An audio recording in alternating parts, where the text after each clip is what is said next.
বিসমিল্লাহির রহমানির রহিম। ভাই ও বোনেরা, যে যেখান থেকে আমাকে দেখছেন এবং শুনছেন, আপনাদের সবাইকে আমার সালাম, আসসালামু আলাইকুম। আশা করি আপনারা ভালো আছেন, আমিও ভালো আছি। UK property gossip by Tasmina YouTube চ্যানেলের পক্ষ থেকে জানাই শুভেচ্ছা। আজ ডিসেম্বর মাসের 9 তারিখ সোমবার 2024। এই মুহূর্তে লন্ডনের তাপমাত্রা আছে 7 ডিগ্রি সেলসিয়াস, তবে এটি অনুভব হচ্ছে মাত্র 5 ডিগ্রি সেলসিয়াসের মতো। প্রচণ্ড রকমের ঠান্ডা, সেই সাথে আছে বাতাসের কারণে ঠান্ডাটা আসলে আরও মারাত্মক আকার ধারণ করে।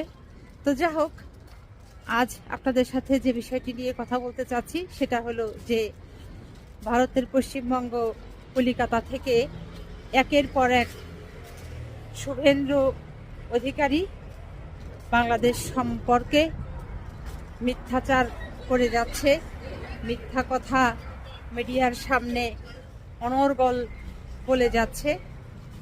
সেই সম্পর্কে কিছু কথা বলতে চাচ্ছি। তো প্রথমেই বলছি যে জনাব শুভেন্দ্র অধিকারী, আপনার বয়স তো কম হয়নি, 53 বছর আপনার বয়স চলে। এই দিনের বেলা দিন দুপুরে এরকম তাজা তাজা মিথ্যা কথা বাংলাদেশ সম্পর্কে আপনি কিভাবে বলে বেড়াচ্ছেন?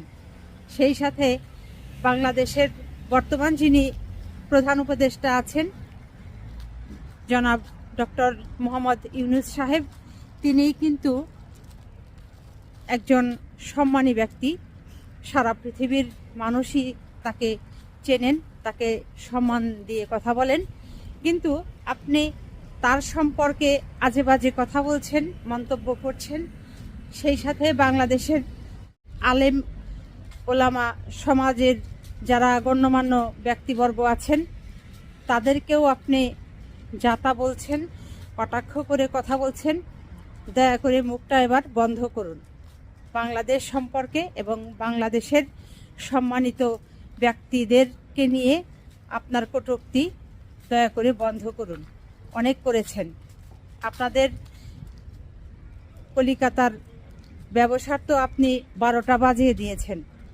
আপনাদের আলু পেঁয়াজ এখন পচে গলে যাচ্ছে, ক্রেতা নেই। আপনাদের হাসপাতালগুলোতে রোগী নেই। হাসপাতালকে কেন্দ্র করে, হাসপাতালকে ঘিরে যে ব্যবসা যেগুলো আছে, ঔষধ ব্যবসা, যারা ওষুধের দোকানদার আছেন, দোকানিরা সেই ওষুধ বিক্রি করতে পারছেন না রোগীদের কাছে, তাদের ব্যবসা শেষ। হোটেলের ব্যবসা শেষ, তারপর আবাসিক হোটেলের ব্যবসা শেষ, খাবার হোটেলের ব্যবসাও বাড়তি জ্বলে গেছে। ট্যাক্সি আলাদের পেটে লাথি আপনি মেরেছেন। এগুলো বন্ধ করুন, মুখটা বন্ধ রাখুন, ধৈর্য ধরুন, শান্ত হয়ে চুপচাপ বসে থাকুন। অন্যের দেশ নিয়ে নাক গলানোর আপনার এত দরকার নেই। অনধিকার চর্চা করতে আসবেন না। আশা করি আপনি আপনার দেশ নিয়ে ভাবুন, দেশের জনগণ নিয়ে ভাবুন। বাংলাদেশ এবং বাংলাদেশের অভ্যন্তরীণ বিষয় নিয়ে নাক না গলিয়ে অনধিকার চর্চা করতে না আসে আপনি আপনার মতো যেখানে আছেন ওখানে ভালো থাকার চেষ্টা করুন। গত জুন জুলাই আগস্ট 2024-এ সারা বিশ্বে সকল বাংলাদেশিরা যেরকম সোচ্চার ছিলেন, জেগে উঠেছিলেন ছাত্রদের পক্ষে, স্বৈরাচার দমনের জন্য যেরকম আপনারা ভূমিকা রেখেছিলেন, আমি মনে করি এই মুহূর্তে বাংলাদেশিরা পৃথিবীর যে যে প্রান্তে যেখানে আছেন আবারও আপনাদের প্রতিবাদ করতে হবে। এই কলিকাতার কিছু টেলিভিশন চ্যানেল আছে, এগুলোর বিরুদ্ধে গর্জে উঠতে হবে এবং শুভেন্দ্র অধিকারীর মতো যারা বক্তা আছে, মিথ্যাচার করে বেড়াচ্ছে, এদের বিরুদ্ধে আপনাদের প্রতিবাদ করতে হবে। যে যেভাবে পারেন প্রতিবাদ শুরু করে দেন, কারণ এটাই কিন্তু সময়, প্রতিবাদ করার সময়। যে যেখানে আছেন জেগে উঠুন, প্রতিবাদ করুন। কলিকাতার এই বিশেষ করে আর ডট বাংলা যে চ্যানেলটি আছে, এরা যেভাবে গাঁজাখড়ি কথাবার্তা বাংলাদেশ সম্পর্কে বলে বেড়াচ্ছে, মানুষের মনে বিভ্রান্তি সৃষ্টি করছে, এবং এই শুভেন্দু অধিকারী যেভাবে বাংলাদেশ সম্পর্কে ডাহা মিথ্যা কথা বলে বলে বেড়াচ্ছে, আপনারা সবাই প্রতিবাদ করুন।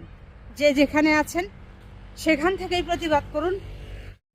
শুভেন্দু অধিকারী, আপনার আর কদিন পরে আমও যাবে, ছালাও যাবে। কারণ হচ্ছে, একবার চিন্তা করেন তো, এই ভারতের পশ্চিমবঙ্গের শত শত হাজার হাজার লাখ লাখ ব্যবসায়ীরা গত 4 মাস ধরে ব্যবসা করতে পারছেন না, তারা লোকসানের মধ্যে আছেন। এই সকল ব্যবসায়ীরা যদি ঐক্য করে এই শুভেন্দু অধিকারীর বিরুদ্ধে গর্জে ওঠে, তাহলে ওনার কি গদি থাকবে?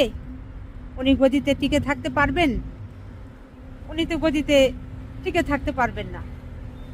তো অপরদিকে আবার বাংলাদেশের অভ্যন্তরীণ বিষয় নিয়ে উনি যেভাবে একের পর এক মিথ্যা কথা বলে যাচ্ছে, বাংলাদেশের সম্মানিত ব্যক্তিবর্গদেরকে নিয়ে তিনি যেভাবে কটূক্তি করে যাচ্ছে, এরা যদি ওনার বিরুদ্ধে আন্তর্জাতিক আদালতে মামলা দায়ের করে, তাহলেও কি উনি টিকতে পারবেন, ক্ষমতায় থাকতে পারবেন?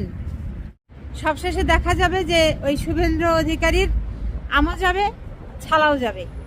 এই অবস্থায় ওনার হয়েছে। বেশি বাড়লে যা হয় ওটাই হবে। তো আজ এখানেই শেষ করব। সবাই ভালো থাকবেন, সুস্থ থাকবেন এবং আমার জন্য দোয়া করবেন। আমার এই চ্যানেলটিতে লাইক, কমেন্ট, শেয়ার এবং সাবস্ক্রাইব করবেন। আসসালামু আলাইকুম, আল্লাহ হাফেজ।